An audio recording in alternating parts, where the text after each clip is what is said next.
Welcome to Neo Tlang. Hey, Neo Tlang khóa.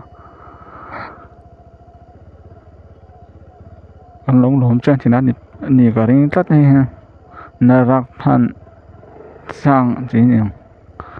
Neo Tlang. Khá chung phóng về làng ô. Welcome to Neo Tlang.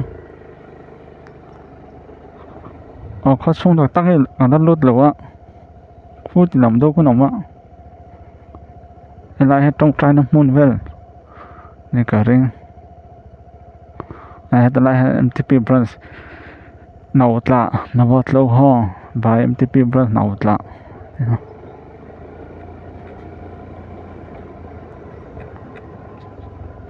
cho nhiều lạ hết mà ra district sẽ hạ district à chân lại trong hàng ống chuẩn này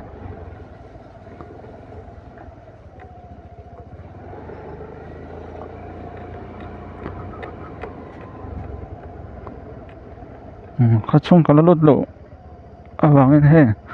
cả con người anh tao là thì hiện anh thính đồ em này cho hệ sẽ khó đâu với con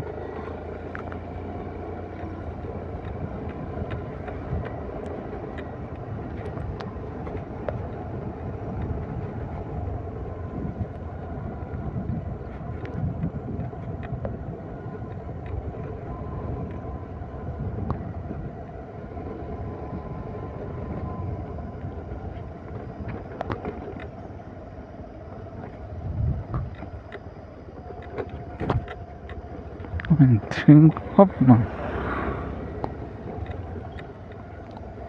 nó thêm mấy đôi này ha anh thính đủ khóc mà xem mà concrete metal hay khó đâu rất khó anh ha làm chặt bỏ nó khóc mà anh thính ha rất con khóc chung ta còn lối thôi nào có lối thôi nào có lâu là dọc miệng welcome to Neo Tlang có chung thật tắc có lối ta Neo Tlang Neo Tlang có chung bị bụi dọc xong thế thì bài bé cô lại cho cái dân chuyên khoa lấy đúng là scoot tầm này có vay khẩn tuần lâu rồi bé trở lại hiện đu tia asam bài full home rồi thuê thiết phun ngay phun lỗ ngay thì phải khác on duty phải khác cả riêng stick khóc mấy ạ cái led lắm ạ không chỉ đi cả riêng trên sự phóng về thế lòng Neo Tlang xuống phẳng đón mask có vừa vào nghe hay cái ô hiện phiệt vào hạt đâu mấy thiệt cho Neo Tlang hiện về hiện trên trong lúa ít lại về hiện section warning rồi section cho nên anh trên về thôi anh trên về thung á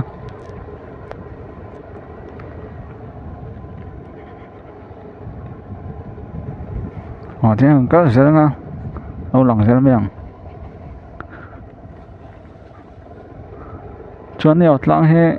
in he zanga borvel kan tia hit lâu lắm mà cái cho rồi là đâu tắt mà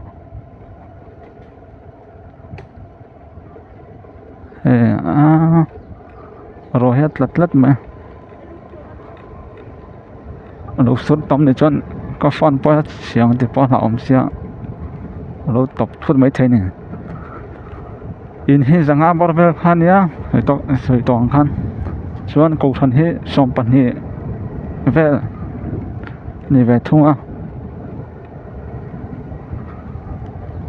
con liền po tắc này hay lắm mà chuan hi liền bé ôm á không bụi bé ôm á hay lắm bằng à chuan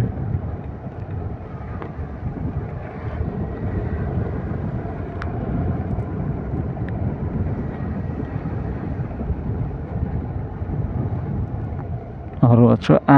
mình break nó mày à chứ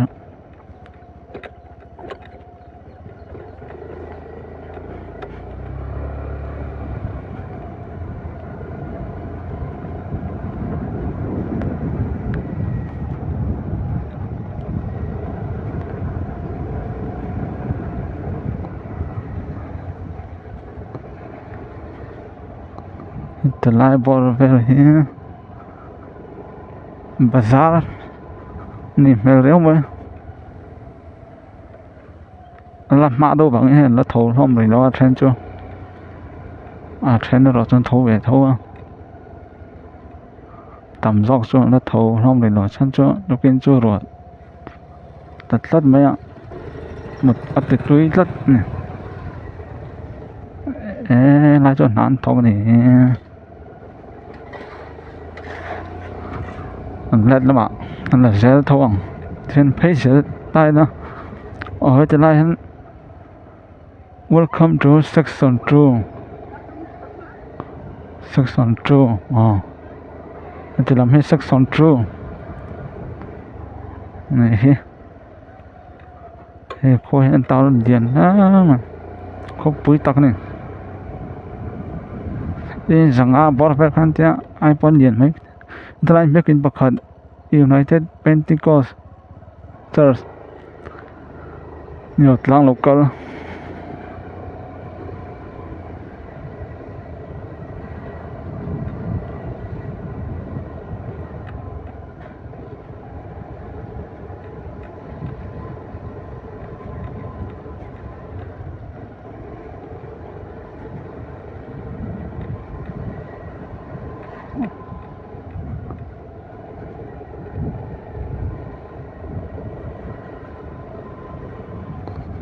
thì làm section 1 này anh này rồi cái tiệt làm khác thì mấy ông rồi còn mất làm khác section 3 này anh này cái này section 3 chẳng cái 4 chẳng cái chứ hello mà rồi nó bằng cái 3 này cái này nó bằng khi này về chẳng cái chụp về ra răng tiếng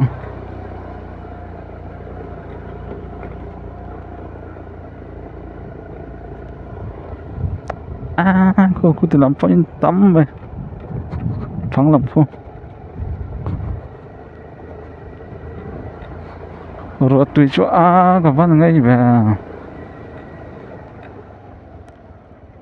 lại về xem đang ăn lết lên miệng rồi hết thì bồi tất quên chưa rồi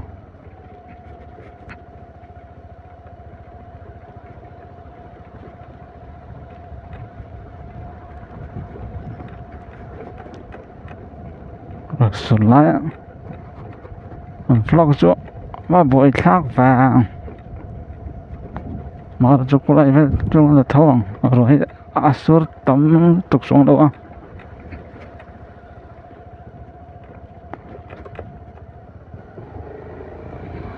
cho nên thấy để xe lặng waiting set về mình làm rồi coi hạc lỗ chọn buổi khác đấy không mà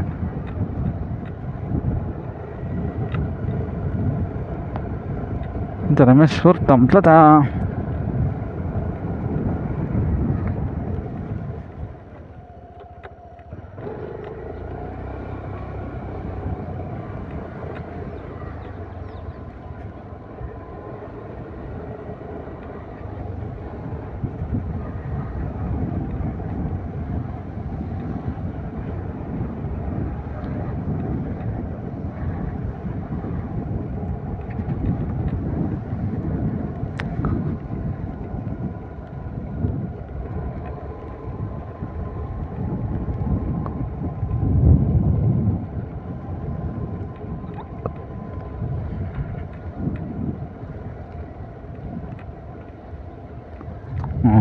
thì lại về sáng in ẩm này ha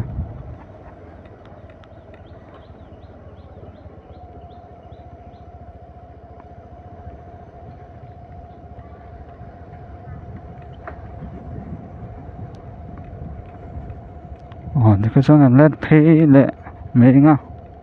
led mà xem giống là về lại thông thì khăn led pay lệ ngà led giống nên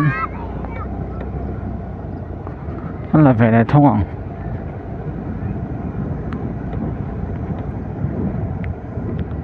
đi ở lang đường khắp mẹ đi ở lang hiện strawberry te chọn thấy tiền thì mấy đừng rất ăn ngà thấy khắp mấy lại phải lại chọn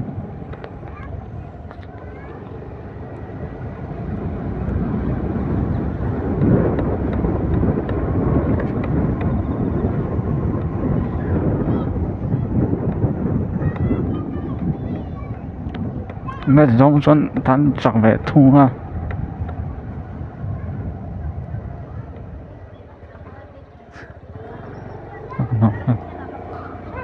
lạc lò về khóc mà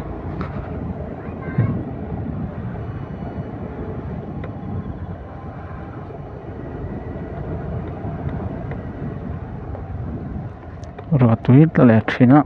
nó rất là rẻ chọn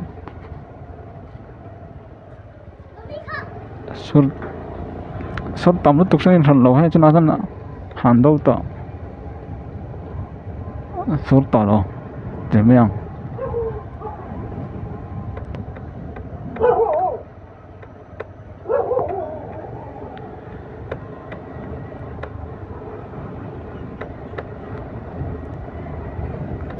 luồng lá mấy nhiều tăng số không bụi bốc ạ chỉ lại về hiện luồng về mấy đòn thì speed breaker bộ ha từ làm bao chú nó để là chúng ta thuê sản phẩm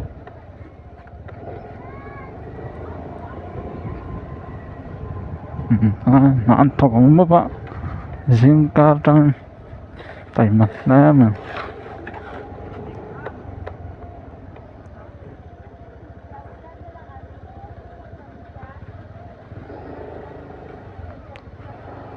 buổi sau vậy không bị lạc lộ về xe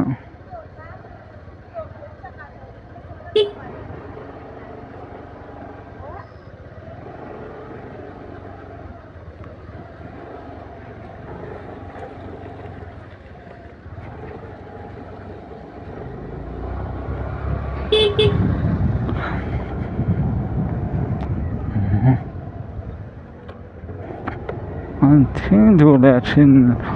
lại trong bazar nghỉ ngơi mấy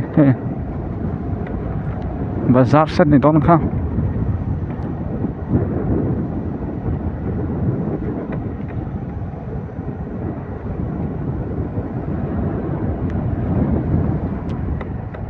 đường tập hiên mẹ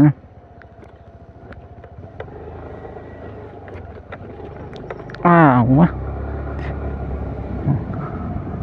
lại về chân đường hè khó mấy bao tầm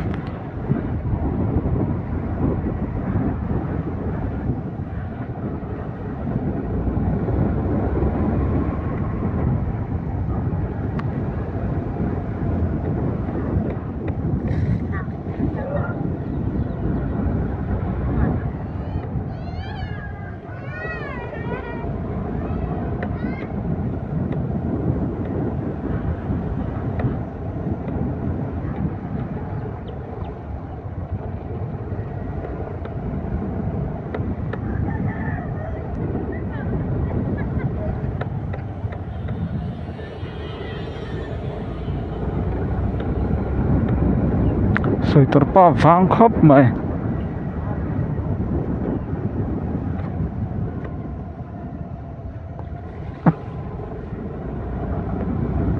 cho nên làm khác tiếng làm khác chọn section 3 một cái tiếng hay làm bằng hen uốn do con gì đó không số lẻ ta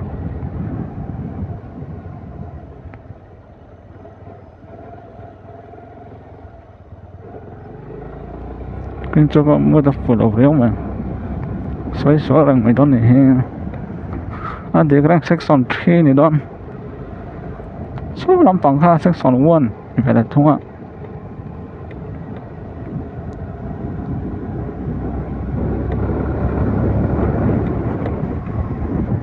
thế là xong rồi phụ hậu cái tít tóc mà đưa tiền nó chúng tiền đi xuống rồi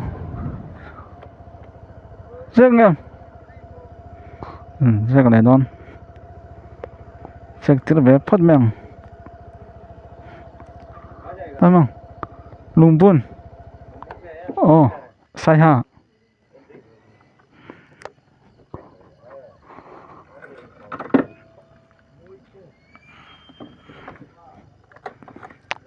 tên giặc tiếc về phát miệng là tỏ lộ miệng khăn tóc miệng